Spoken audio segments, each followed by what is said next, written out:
যে আমরা ওটা শুরু করেছি সে কাঙ্ক্ষিত কালুরঘাট ব্রিজে। এই কালুরঘাট ব্রিজে মনে হয় এক পাশে বন্ধ থাকে। এই যে কালুরঘাট ব্রিজ শুরু করেছি যাত্রা। কালুরঘাট ব্রিজের সরু পুল এখানে লেখা আছে। এখানে সমস্যাটা হচ্ছে কি, এই যে এই মানে রেলের যেই লাইনগুলো আছে ওখানের ভিতর চাকা ঢুকে যায় অনেকগুলা, যারা চিকন চাকা, তাহলে কিন্তু অনেক বড় সড়ো সমস্যা হয়ে যায়। অ্যাক্সিডেন্ট করে সেটা দেখেছি। আমার একটা ফ্রেন্ডও অ্যাক্সিডেন্ট করছে, পা এখনও ঠিক হয় নাই এখানে। এই হচ্ছে কাঙ্ক্ষিত সেই কালুরঘাট ব্রিজ। এটার উপর দিয়ে ট্রেন যায়। আমার ডান পাশে হচ্ছে নতুন ব্রিজ আর বাম পাশে হচ্ছে কাপ্তাই। এর কি খুব সুন্দর, অনেক সুন্দর।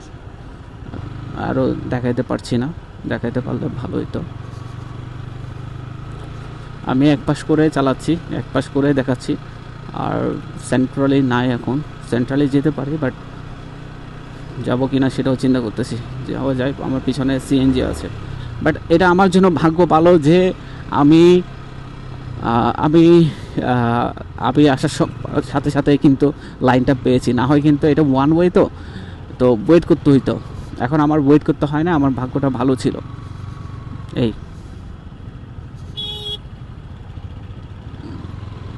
ভাগ্যটা ভালো ছিল। ওই যে সামনে ফেরি দেখা যাচ্ছে, এই ব্রিজটা চালু না হওয়া পর্যন্ত মানুষ ফেরিতে করে যাতায়াত করত। ওই যে বাস এখনও আছে, বড় বড় ট্রাক এখনও আছে। আমরা কালুরঘাট ব্রিজের প্রায় শেষ মাথার কাছাকাছি চলে আসছি। আপনাদেরকে কতটুকু দেখাতে পারতেছি কি জানে। অনেক দিন পরে আমিও কালুরঘাট সেতুতে আসছি, এক পাশ করে গাড়ি চালাচ্ছি এবং আশা করি সবার ভালো লাগবে।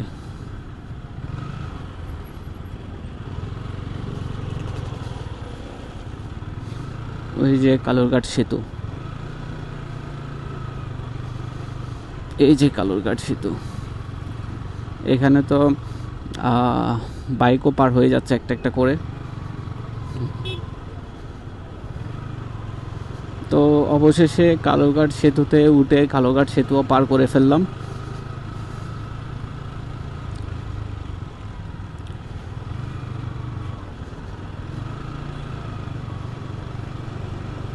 এই যে কালুরঘাট সেতু পার করে ফেললাম।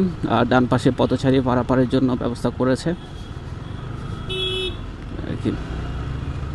কালুরঘাট সেতুতে কি কোনো টোল নেওয়া হয় কিনা জানি না, বাট এখানে তো সবাই দাঁড়ায় আছে, ওয়েটিংয়ে আছে, লম্বা লাইন ধরে আছে। আমার এদিকে যাওয়া ঠিক হবে কিনা সেটাও একটা বিষয়। আমি আরেকটা রোড দিয়েও যাইতে পারি।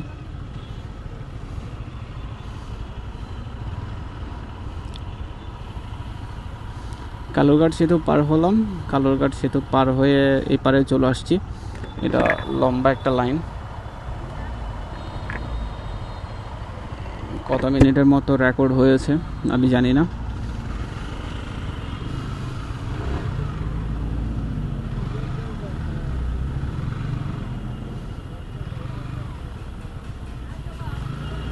অনেক লম্বা লাইন।